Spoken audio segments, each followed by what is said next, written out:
All right, hello, this is Wmpyr. I'm going to try to cover in as much detail as possible in regards to this thing. So you guys can see that it's just hanging from the fan, okay?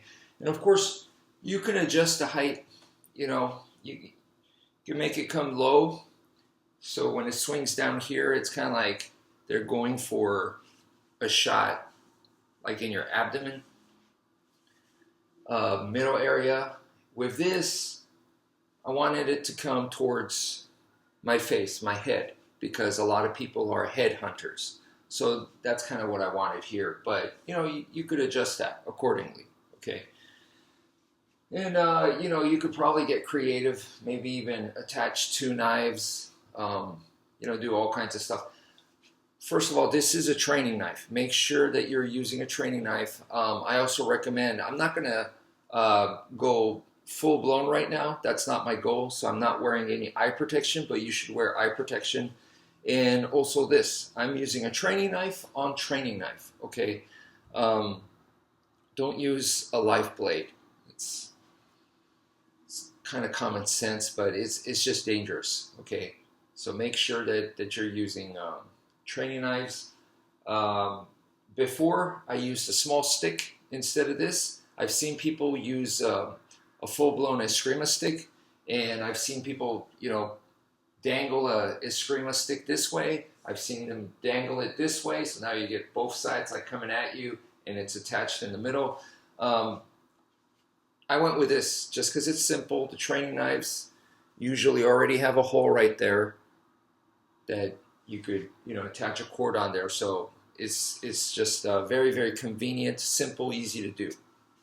Okay. Now, you don't want to just be doing whatever, right? So, you should have a game plan here. And the game plan for me, it starts with the fundamentals. So that is the force-to-force block. So force-to-force block, I mean, really, there's many ways to do it. So it's not so much a specific technique. It's more so a tactic, okay? It's more so a concept. So the attack is coming back at me, and I am meeting it force to force. You see, it's coming at me, and my attack's going, so I'm attacking the attack. I'm hitting the attack. Like so, okay? And notice, when I do that, I'm not doing this, because if I do this, I'm open and I'm vulnerable. So instead, I keep it there. I keep it there. So I have a barrier here. You see, it stays here. Okay, so I can move it around, but I try to keep it here to have a barrier in front of me for protection. So I'm not. If the more I do something like this, yes, that has power for attacking, but I'm also super vulnerable. So that's why attacking is not our main goal. I'm not putting it down. Attacking requires a lot of skill. You need to do like knife fighting, sparring, and stuff like that. And it's a whole different animal. It's just a different thing. Here, I'm interested in survival, I don't care about who's the better knife fighter. I have nothing to prove.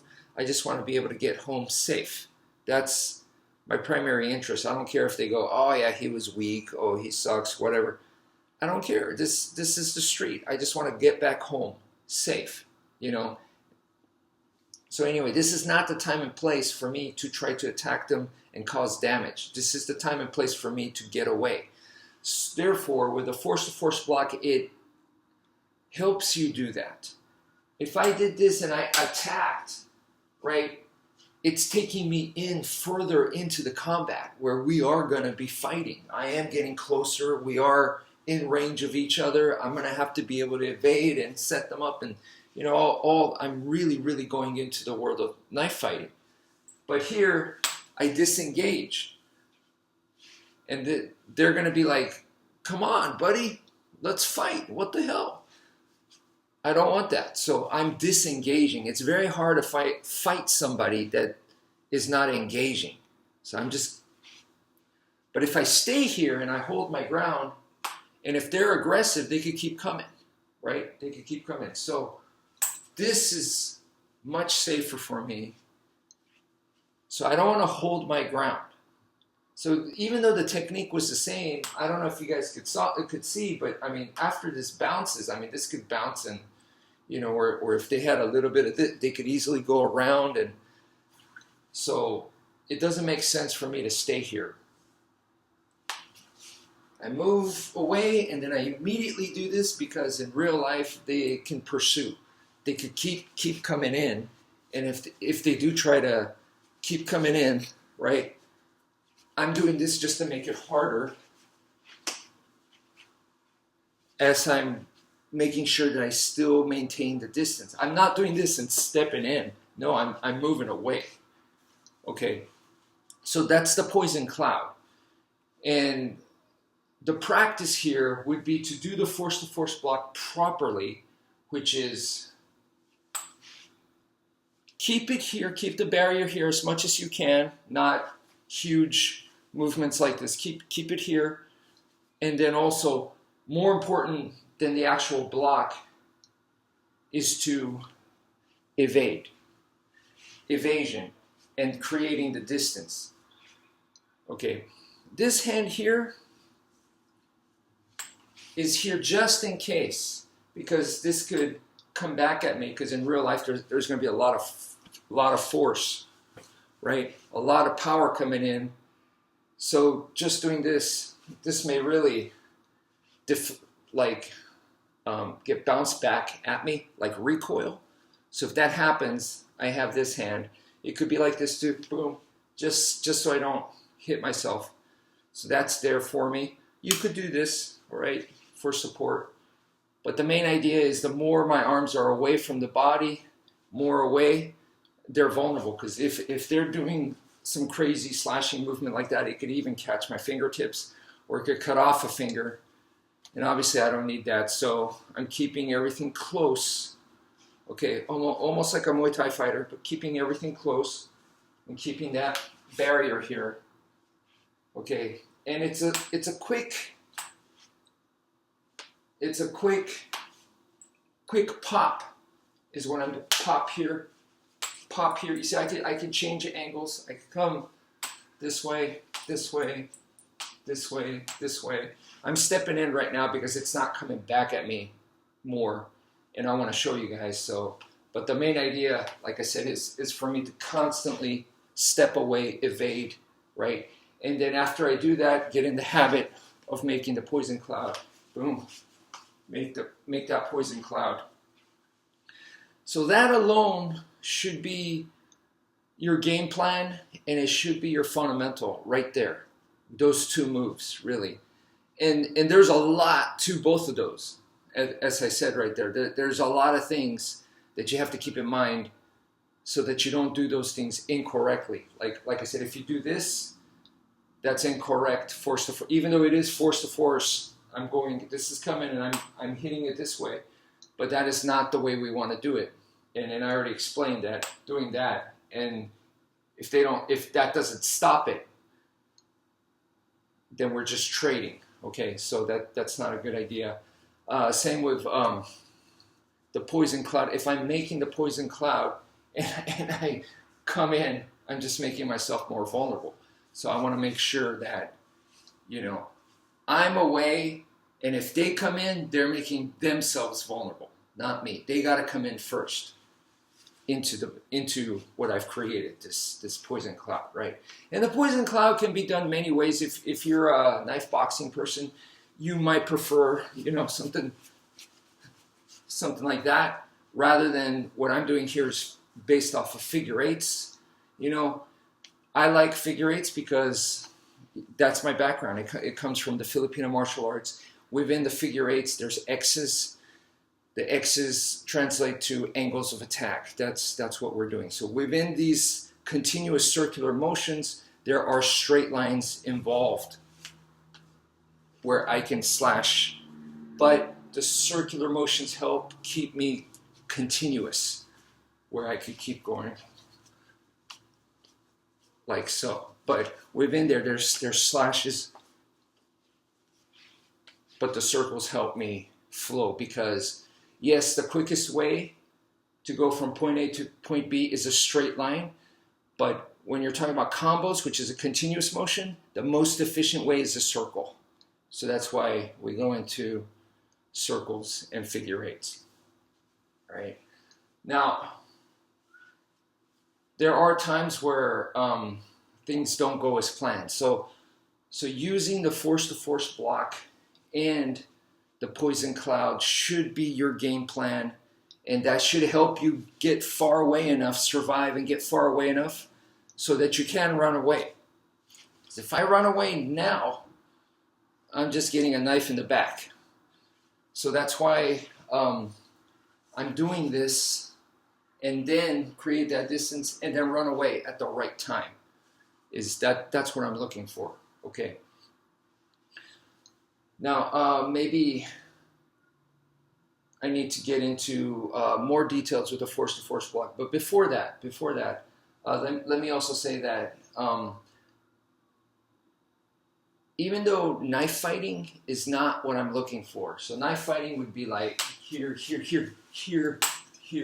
boom, boom, right, boom, right. I'm knife fighting here, right? So I'm moving out of the way of their attack. I'm attacking them.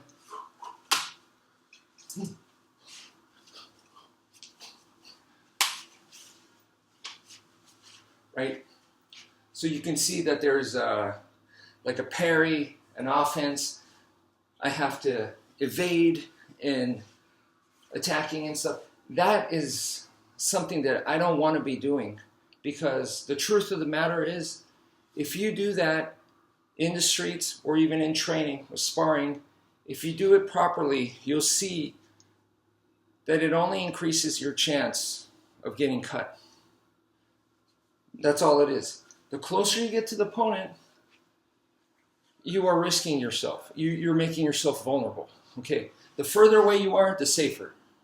It's more safe. So the force-to-force block is the best answer because it's getting you safe that way. Okay. So if I start knife fighting,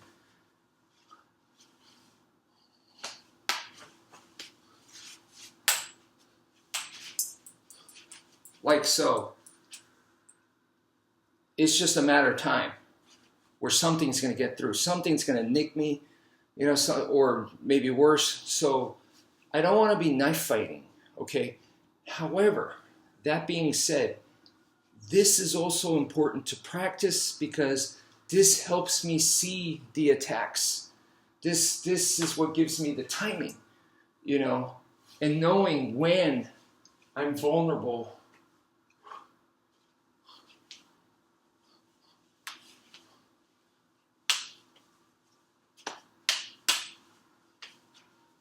Okay, so it helps me see the timing, helps me become more familiar with their attacks, and helps me understand when moves like this start coming in. That was the fan motion right there, and there's my counter.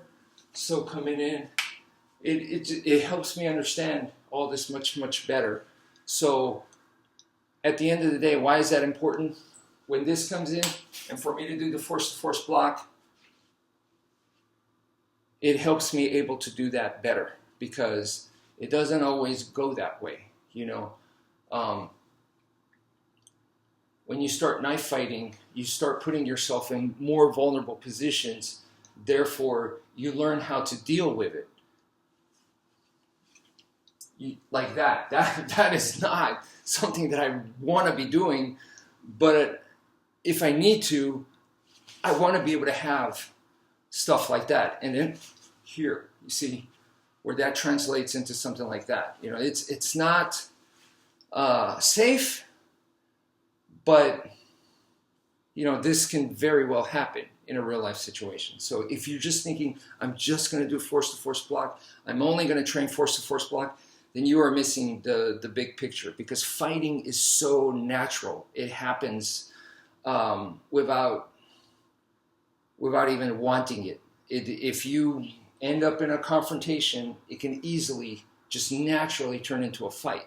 And what we're trying to do is go against nature and not make that fight happen. And we're trying to pick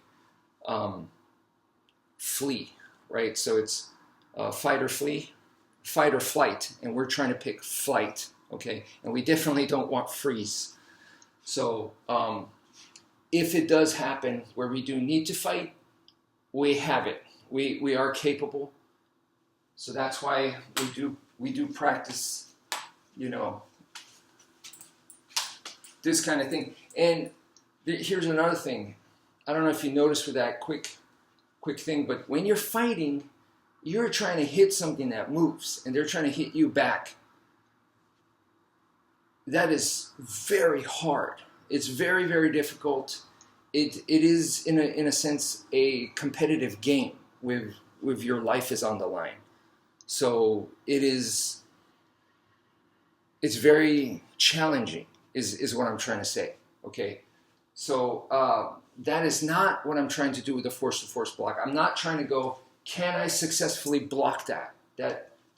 No, that I am not interested in that. I'm gonna follow it. I'm gonna follow it and pop it and get out of there. Okay, follow it, pop it, get out of there. Okay. Oh. And right there, this is a great training tool, because what happened was I took it on my finger. So even though I tried to do it, I messed up and it hit me right on the finger. So if it was the blade, if it was the edge that hit me, this could have been like to the bone. All right. So you have to be honest with yourself. And I'm trying to be honest with you guys right here. So I'm admitting to you that happened. And so to me, this is great training, that these kinds of things will happen. There are times like if I'm blocking like this and it was super close where I'm like, whoa, then I know that in real life situation, that could be even harder. Okay. So that could have been, you know, this coming in here, and then they change it to that. And I was blocking it right here, and then they changed the angle right here, and they could have slashed me. So I know that in real life, it would be worse, right? Don't think that in real life it would be easier. No, in real life it would be worse. So, and there's more power coming in too. More intent, more pressure, these kinds of things. So in those areas, worse. And so here I could really start practicing more seriously that way. Even though this is just a simulation, I could still get really excellent practice as long as you are honest with yourself. Super important. The wrong way to train with this is to treat this almost like it's like racquetball or something, where it's just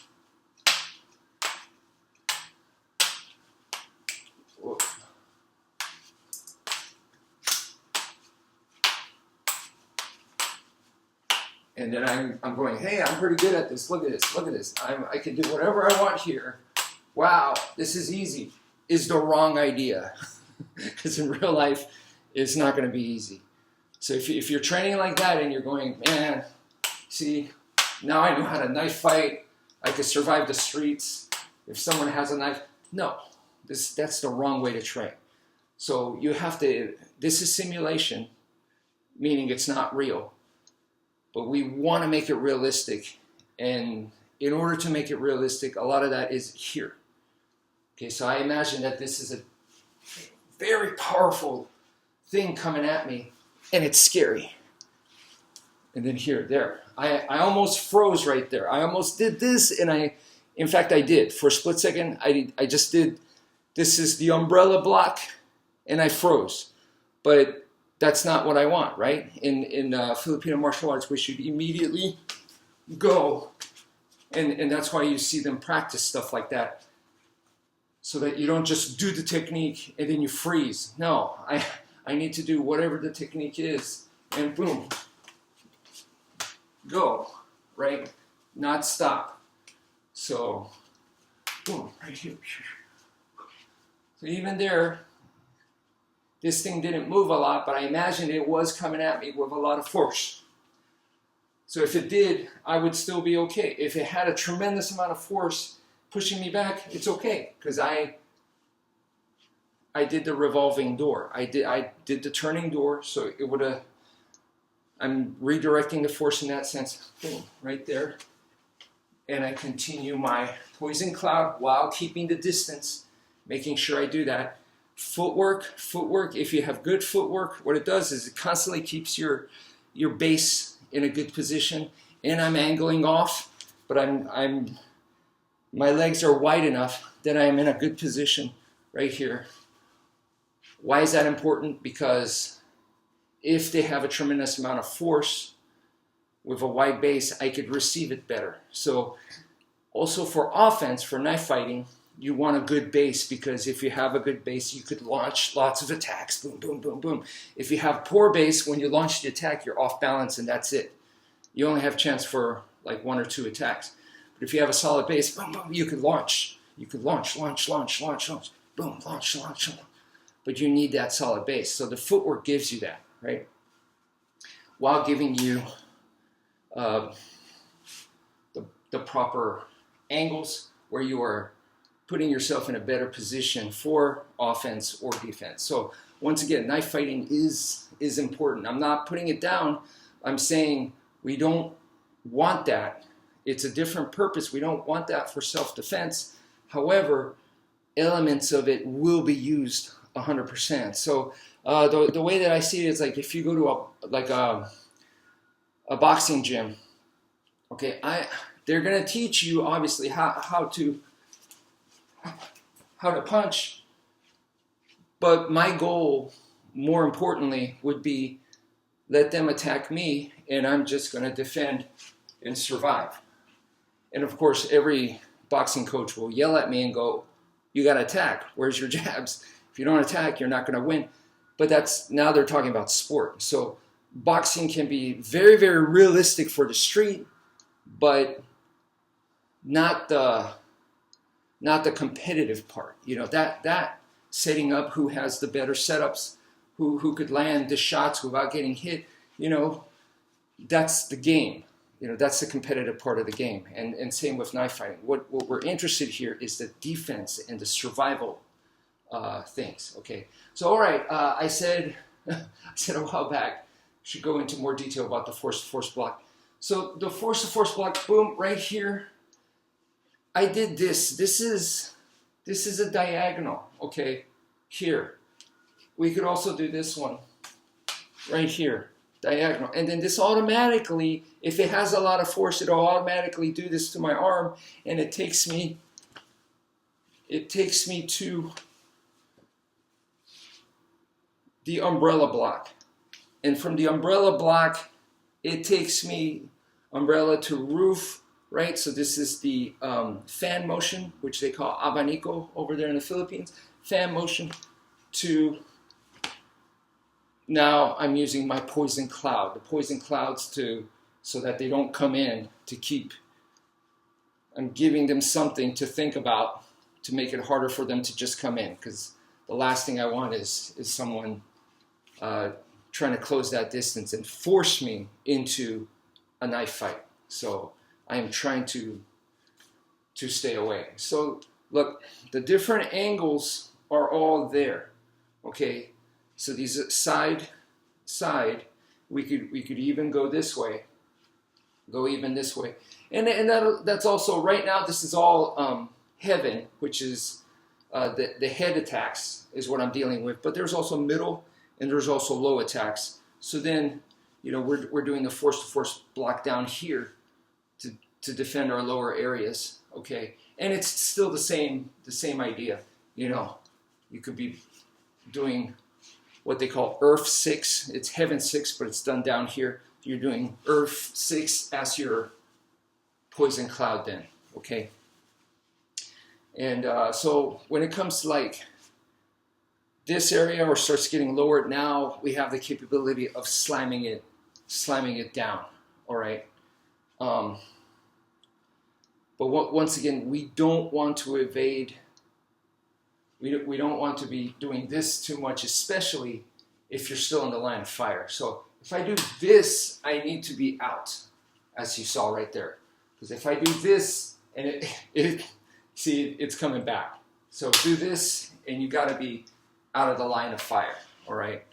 To do that, now we're getting closer to what the traditional idea of defanging the snake is. We're getting closer to that, but you have to understand that that requires more timing. That requires you to be able to see the attack coming better, okay?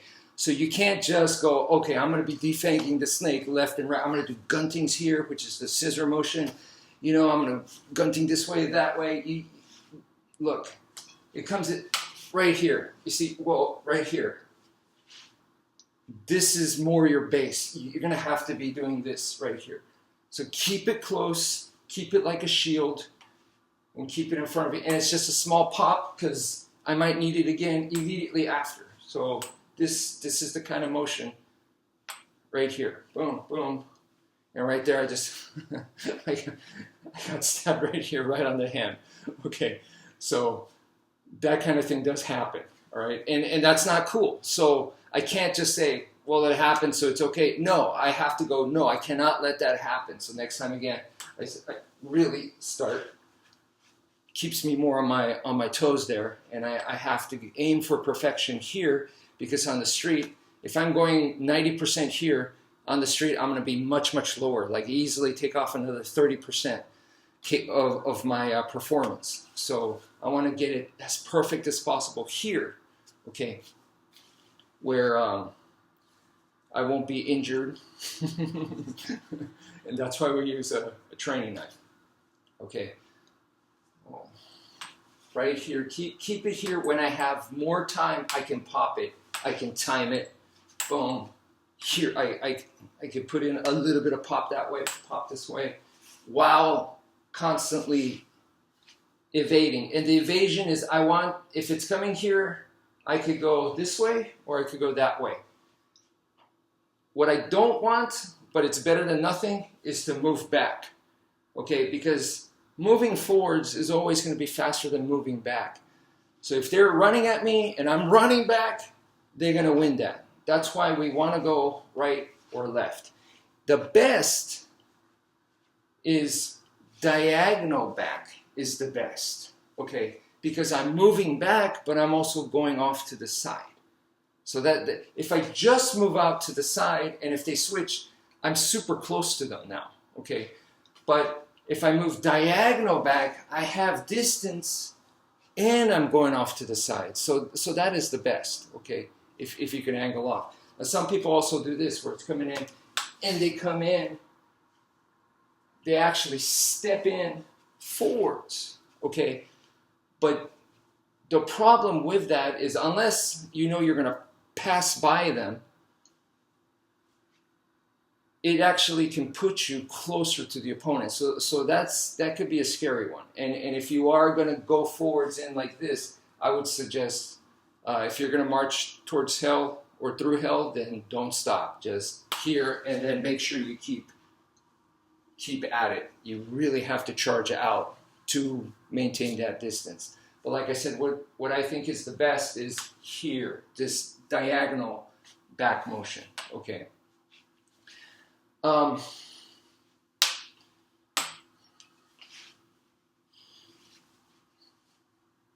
So you could see me receiving, boom, right here, boom, boom. And the question will probably come to mind, let me erase this. Okay. If this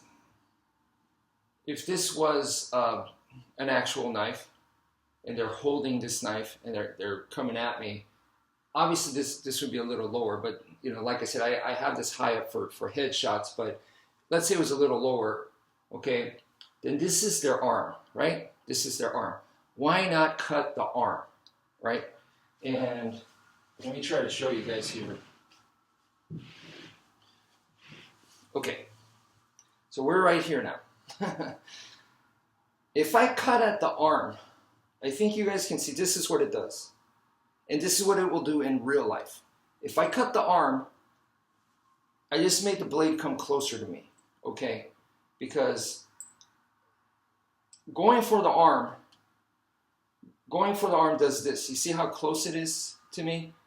Yeah, and if they're charging in to do this, then this could easily be, this distance right here can easily be taken away from me. So this is why we don't cut the arm. Cutting the arm is traditional, classic defang the snake. I don't think it's wrong. I think it's uber effective if done correctly, because if you cut the arm, that could end the fight right there.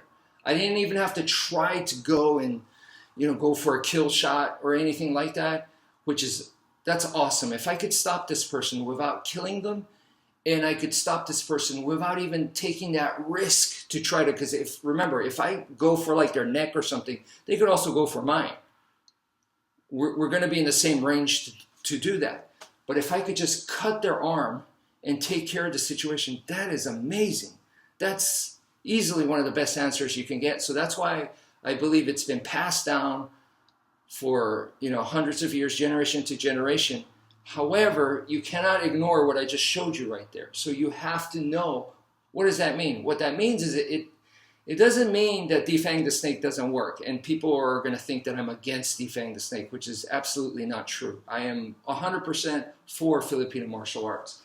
So what I'm saying is this happens, okay? This will happen. Therefore, you need to time it correctly, so that if this does happen, you see, I'm away. And people might go, well, duh. Yeah, but if you don't constantly think about this factor, that the blade's coming closer to you, then you really don't know what the hell you're doing with defang the snake. You really have no idea how to use it safely. And if you can't use it safely, then you're just gambling with your life. It doesn't make any sense to me. So that is the truth about defang the snake. If you cut them on the arm, well, yeah, that's great, but this part is going to be that much closer to you. So that defang the snake needs to be timed very, very carefully, all right? And the people that think that they could just pull it off right immediately, and then that's what they're going to start cutting their hands and stuff, if that's what you're thinking, that's like a grappler thinking, I'm just going to run up to this guy and rear naked choke them. I don't care who it is, I'm just going to run up to them and rear naked choke. Good luck trying that on a boxer. Good luck trying, they're not going to give it to you that easily. And you just, trying to take their back and no, it's not going to. So same thing here. That's all I'm saying. It's a very effective move. It's an incredibly effective move. But you need to understand this, all right? And like I said, this amount of distance with force, with intent, it'll easily cover this. That's why, at first, I will always recommend this right here. On the weapon. And I know that seems crazy and that's counterintuitive to what a lot of people have been taught, but yeah, right there, okay, right on the weapon. So anyway, I think I've covered a lot of things. Now, you could make this drill as complicated and as difficult as you want. It is like one of those things that it's deep. This is a simple practice like this, but it's kind of like when I was training in boxing with the punching bag. There are people that just hit the punching bag. They just bam, bam, bam, bam, bam, bam, bam, bam, bam, bam, and they're practicing their combinations. So they're going 2-3-2, 2-1-2, 1-1-2, 1-2-3. They're practicing their combos on the bag. To me, what was a much better training than that, I'm not saying that that's not necessary, but to me what was great, felt levels above that, was when the bag moves, like it can rotate and it can move back and forth, and then if you combine both of those, now you start creating all kinds of different angles. But so to me, every time the bag like swiveled, because it's on this bearing, so when it swivels, that is this. So that's a punch, that's a punch. So every time the bag swiveled, I was like, okay, so that means, it turns this way, that's their left hand is punching me. So I need to at least, boom,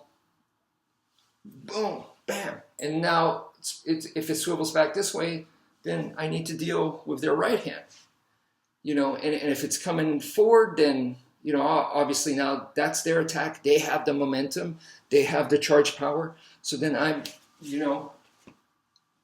need to be more defensive. I'm not going to just slug back right there, So then I need to understand that. And if it's moving backwards, then my shots are becoming weak, And obviously with the punching bag, right when the bag's coming, if I could time it and hit it there, that's going to be the best. Same idea with here, okay? Same idea with this. So I could really start not just focusing on just this. Like I said, the worst way to use this to me is just play ping pong with this thing, okay? No, you have to use your imagination and get creative. And you start analyzing yourself, and that's what's so important about martial arts. If you become good at analyzing yourself, you could apply this to anything. The way you talk, the way you do interviews at work, for a job application or anything, and you could fix anything about yourself. So that means you have the capability to only make yourself better, and that's super, super important, because there's a lot of people that they just can't. They cannot fix things about themselves, and they're like, this is it. That's me. So that is a great thing to develop and have. So when I'm doing this, I can, there immediately the poison cloud, and then now footwork I'm practicing. So you see here, I'm working with their rhythm. Boom, boom, boom, boom. I can time stuff in here. Boom, boom. Now I can cut to a 45-degree angle. You could practice a lot of things, is what I'm trying to say. You could practice your stamina management.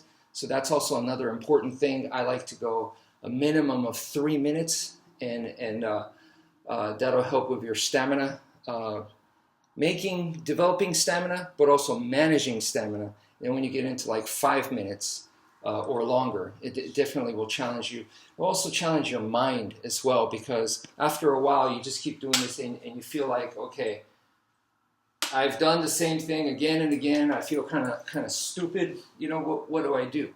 Kind of thing.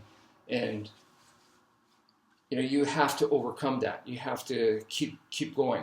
You have to focus on them, because in a real life situation, you could also be like, what's going on? I don't know what to do. This situation, what's going on? And you need to simplify and go, they have a knife. They're coming at me. I'm focusing on that, and I'm going to defend. And then instead of going, well, I don't know if my moves are good enough, or you start thinking about stupid stuff like that, you should be going, where's the exit? If you have time to think that, then as you're doing this, you go, wait a minute, there's an exit over there. I think his buddy's there too. Okay, so as you're doing this kind of stuff, you start going, okay, so is there another exit? So there's plenty of things to work on and think about. So anyway, that's it for now. Thank you for viewing, and take care, folks.